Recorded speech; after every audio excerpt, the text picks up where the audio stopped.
নমস্কার। গরমের দাবদাহ বাড়ছে।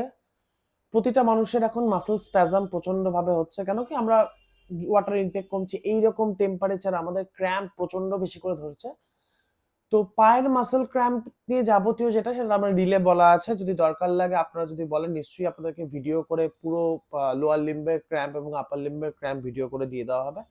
আজকে একটা খুব স্পেসিফিক জায়গার ক্র্যাম্প নিয়ে আমরা কথা বলবো বা মাসল স্প্যাজম নিয়ে কথা বলবো। কোথায়? স্পাইন। স্পাইনের মাসল স্প্যাজম আমাদের সবার জন্যই প্রচন্ড রকম। আমরা অনেক সময় দেখতে যাই আমাদের পিঠে টান লাগে, খুব বাজে রকম ভাবে টান লাগে, প্রচন্ড ব্যথা করছে। তো সেসব ক্ষেত্রে আমরা অনেকগুলো কাজ করে থাকি যেগুলো আমাদের করা উচিত না। অনেক ক্ষেত্রে আমরা তারপরে খুব টার্নিং অ্যান্ড টুইস্টিং করি, ওই জায়গাটা প্রচন্ড ভাবে বাজেভাবে রাব করি বা গরম শেক নিই। আচ্ছা, আমরা গরম শেক কেন নেবো সেটা কি কখনো ভেবেছি? একটা জায়গায় তখন যখনই কোনো কিছু একটা সমস্যা হয়েছে তাহলে সেখানে ইনফ্লামেশন হয়। ইনফ্লামেশন মানে কি? সেই জায়গাটা এমনিতেই বডি টেম্পারেচার থেকে বেশি গরম থাকে। তাহলে যখন আমি দেখবো সেই জায়গাটা বেশি গরম, ইনফ্লামেশন আছে, তাহলে আমি কি করবো? আমি গরম শেক দেবো না, আমি কি দেবো? আমি আইসিং করবো, আমি বরফ শেক দেবো। তাহলে প্রথমে আমি কি করবো? আইসিং করতে পারি। In any kind of pain, basically তখনই লেগেছে, চোট পাওয়ার পরে বরফ দেওয়া উচিত ইনফ্লামেশন কমাতে। গরম না, আমরা বরফ শেক দেবো। এবার আমি আসি স্পাইনের ক্ষেত্রে। তাহলে স্পাইনে আপনারা বাড়িতে কি কি এক্সারসাইজ করতে পারেন যাতে আপনার যদি মাসল স্প্যাজম হয় বা আপনার যদি স্পাইনে কোনো রকম মানে স্পাইনাল মাসলের কোনো রকম প্রবলেম হয়, তাহলে আমরা কি করতে পারি? তাহলে আমি আপনাকে এখন দেখাবো কোনো ইনস্ট্রুমেন্ট ছাড়া আপনি বাড়িতে বসে কি করে করতে পারেন। এখানে ইনস্ট্রুমেন্ট বলতে শুধু একটা টেনিস বল নিয়েছি আমি। তো আশা করি সকলের বাড়িতেই এইটুকু ইকুইপমেন্টস আছে। যদি কারো টেনিস বল না থাকে সেক্ষেত্রে আপনারা একটা কাজ করতে পারেন, 4টা 5টা মোজাকে রোল করে নিয়ে একটা মোটামুটি একটা সারফেস বানাতে পারেন যেটা একটা টেনিস বলের মতো। এবার মনে রাখবেন, আমি যখন স্পাইনে কাজ করছি তাহলে আমাদের মেন একদম এখান থেকে আমাদের শির দ্বারা গেছে, আমি শির দ্বারাতে কোনো রকম কিছু করবো। আমার স্প্যাজাম বা কোনো রকম আমার মাসেল পেইন হচ্ছে, তাহলে কি আমার স্পেসিফিক মাসেল গ্রুপে হচ্ছে। মাসেল গ্রুপ মানে আমার পিছের এদিকের কোনো মাসেল হতে পারে, আপার মাসেল হতে পারে। তাহলে আমি বলটা যখনই কোনো পজিশনে রাখবো সেটা মেবি আমি সেই মাসেলের এরিয়া, কখনই কোনো বনি এরিয়ায় রাখবো না বা হাড়ের জায়গায় রাখবো না বা আমার শির দ্বারায় রাখবো না। শির দ্বারায় রাখলে বলটা কিন্তু আমার ইরিটেশন তৈরি করবে। তাই একটা জিনিস মাথায় রাখবেন, আমি পজিশনিং কি করব। ঠিক আছে, ধরুন আমার স্পেসিফিক এখন পিঠের এই জায়গাটাতে ব্যথা, আমার টান লেগেছে বা এই গরমের জন্য আমার ক্র্যাম্প ধরেছে, আমার প্রচন্ড তীব্র ব্যথা, আমি কি কি এক্সারসাইজ করতে পারি? আমি আগে শুয়ে পড়লাম, পা দুটো ভাঁজ, আমার এই যে টেনিস বলটা, আমার টেনিস বলটা কোথায় থাকবে? আমার স্পেসিফিক জায়গা, যে জায়গাটাতে আমার প্রবলেম আছে। তাহলে আমার মাসল যদি এই জায়গাটাতে স্প্যাজাম থাকে তাহলে টেনিস বলটাকে আমি স্প্যাজামের জায়গায় পুট করব। এবং পুট করে আমি কি করছি? আমি আমি কিন্তু পুরো নর্মালি আপাতত শুয়ে আছি, আমার টেনিস বলটা এখানে জাস্ট পুট করা। এটা করার পরে আমি যেটা করব, আমি রকিং করব। রকিং করা মানে কি? আমাদের যে কোমরটা আছে, তো আমাদের টেইল বোন আমরা সবাই জানি, আমাদের লাস্ট যে স্যাক্রামের যে লাস্ট বোন সেটাকে টেইল বোন বলি।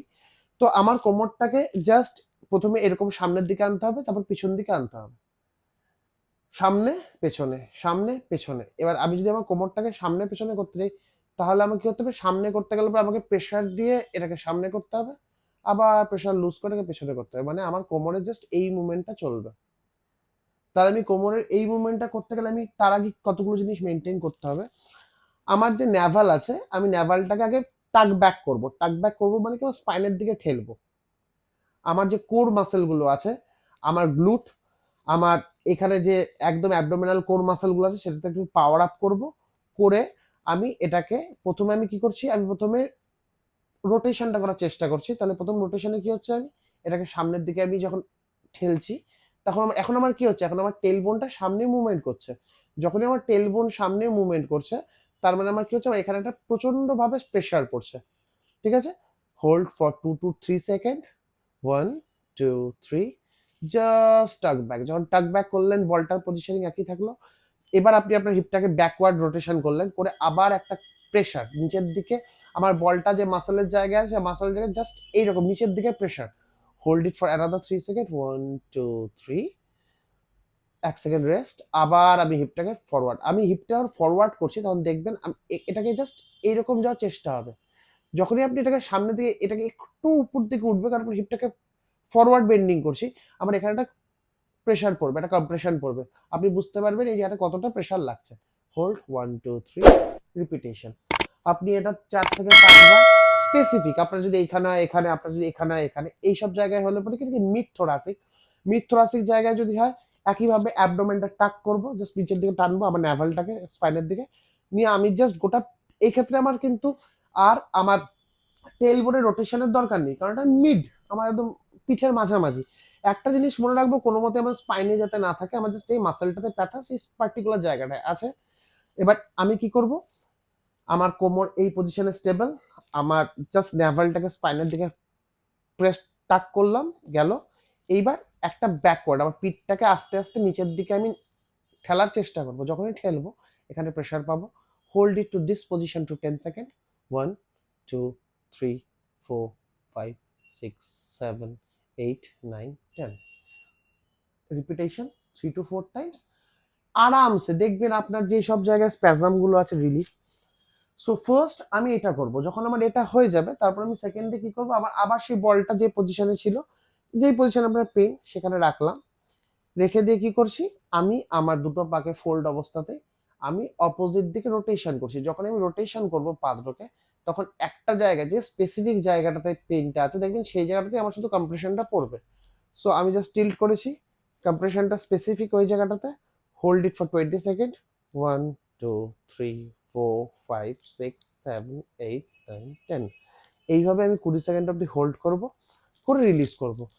পজিশন এটা আমি এদিকে করব না কেন, কারণ আমার পেইনটা এদিকে, তাই এবার পজিশনটা এখানে ছিল, তার মানে এদিকে করার কোনো দরকার নেই। তাহলে এই এক্সারসাইজটার পরে আমি যদি আমার দেখা যায় যে আমার লোয়ার ব্যাকের সঙ্গে সঙ্গে আমার গ্লুট বা কোনোখানে ব্যথা আছে, মানে আমার এই সব জায়গায় ব্যথা আছে, সেই সব ক্ষেত্রে আমি কি করতে পারি, বলের পজিশনিং আরেকটা জিনিস করতে পারি। আমি জাস্ট লাই ডাউন করলাম, একই রকম ভাবে বলটা যে পজিশনে ছিল পজিশনে রাখলাম। এবার আমি স্ট্রেচ বাড়াবো, যদি আমি স্ট্রেচ বাড়াই তাহলে যেদিকে যে পাটা আছে সেই পাটাকে ফোল্ড করে আমি টুয়ার্ডস চেস্ট নিয়ে যেতে পারি, তাহলে আমি বুঝতে পারবো আমার পার্টিকুলার যে জায়গাটাতে পেইন সেটা আমার প্রচন্ড স্ট্রেচ পড়ছে। ঠিক আছে, 1 2 3 হোল্ড ইট, রিলিজ। এবার যদি দেখা যায় আমার একদম এইরকম জায়গায় গ্লুটে ব্যথা, একই রকমভাবে বলটা পজিশনিং আমার হিপের যে মাসেলের পেইন আছে সেই জায়গাটা রেখে একইভাবে পুট প্রেশার। এবার সেক্ষেত্রে জাস্ট হালকা করে কম্প্রেশন, আমি হালকা নিচের দিকে টানবো। আমি যদি বেশি টানতে চাই একটা অ্যাঙ্গুলেশন বাড়াতে পারি, তাতে আবার আরও বেশি প্রেশার পড়বে। আমি এইভাবে আমার জাস্ট গোটা লোয়ার ব্যাকে একটা বল ইউজ করে আমি করতে পারি। তাহলে ফার্স্ট আমি যখন এই এক্সারসাইজগুলো করে নিলাম 1 2 3, প্রথমে কি এই বলের পজিশনিং করছি এবং স্পাইনের সেই জায়গায় যে জায়গাগুলো স্পেসিফিক পেন, প্রথমত হালকা কম্প্রেশন, তারপরে আমি আস্তে আস্তে প্রেশার বাড়াচ্ছি আমার হিপের মুভমেন্ট করে, আমার যে টেল বোন আছে টেল বোনের ফরওয়ার্ড অ্যান্ড ব্যাকওয়ার্ড শিফট করে। তার সঙ্গে কি করছি, আমার পার্টিকুলার জায়গায় আমার বডি প্রেশার বাড়াচ্ছি এবং আমি আমার নিকে ফ্লেকশন করে আমার টুয়ার্ড চেস্ট নিয়ে আসি, আমি আমার পাওয়ার আপ করছি বা আমি আমার নেক্সট লেভেলে নিয়ে যাচ্ছি। এই এক্সারসাইজ হয়ে যাওয়ার পর আমাদের ফুল স্পাইনের একটা স্ট্রেচিং করা খুব দরকার। তো ফুল স্পাইনের স্ট্রেচিং এর জন্য আমি কি যাব, খুব নর্মাল জিনিস যেগুলো আমরা করে থাকি, জাস্ট লাই ডাউন, এইভাবে উপর হয়ে শোবো, দুটো হাত দুদিকে রাখবো, দুটো হাতের উপর ভর দিয়ে এইভাবে গোটা বডি পোর্শন তুলে দেবো। মনে রাখবেন আমার কোমর উঠবে না। এই পজিশনিংকে আমরা বলি cobra positioning. So hold it in cobra, 1 2 3 4 5 6 20 second আমরা হোল্ড করতে পারি। কোবরা পজিশনিং আমাদের স্পাইন খুব ভালো স্ট্রেচ হয়, গোটা স্পাইন আমার স্ট্রেচিং হয়ে যাবে এটাতে। Hold it. আমি যদি স্ট্রেচিংটাকে আরো একটু ভালো করে বাড়াতে চাই, কোবরা একবার করার পরে জাস্ট শুয়ে যাওয়ার পরে আমার পা দুটো 90 ফ্লেক্স করে অপোজিট সাইড রোটেশন, এটা করে 20 সেকেন্ড হোল্ড, 1 2 3 4 5 6 7 8 9 10, রিলিজ। আবার এটাকে নামিয়ে দিয়ে কোবরা, আবার রেখে দিয়ে আস্তে করে টিল্ট করে যতটা নিয়ে যাওয়া যায়, যদি আপনি এতটা নিয়ে যেতে পারেন এতটাই, হোল্ড 1 2 3 4 5 6। যদি আমি স্ট্রেসটা বাড়াতে চাই তাহলে শুধু আপার বডি পোর্শনটাকে একটু সাইডে অ্যাঙ্গেল করে নেব। আমার লোয়ার বডি পোর্শন এক থাকবে, আমার আপার বডি পোর্শন অ্যাঙ্গেল। একইভাবে মাথাটা রেখে পায়ের স্ট্রেচ আরও, যাতে স্ট্রেচ আরও বাড়ানো যায়। এটা আমার লোয়ার ব্যাক স্ট্রেচিং এর জন্য খুব ভালো কাজ করে। একই রকম ভাবে এদিকে। সো আমি কোবরা পজিশনিংয়ে এই দুখানা স্ট্রেচ করতে পারি। যখনই আমি কোবরা পজিশনিংয়ের স্ট্রেচগুলো করব, আমার স্পাইনটা পুরোপুরি রিলিজ হয়ে যাবে। স্পাইন মনে রাখবেন, স্পাইন একটা খুব কমপ্লিকেটেড জায়গা। আমি যখন আপনাকে স্পাইনের স্ট্রেচিং দেখাচ্ছি, আমি কিন্তু আপনার লাম্বার এবং ডরসাল, মিড ডরসাল, মোটামুটি ডরসাল বা থোরাসিক স্পাইন বলে আমরা বেশি জানি, সেখান থেকে দেখানো হলো।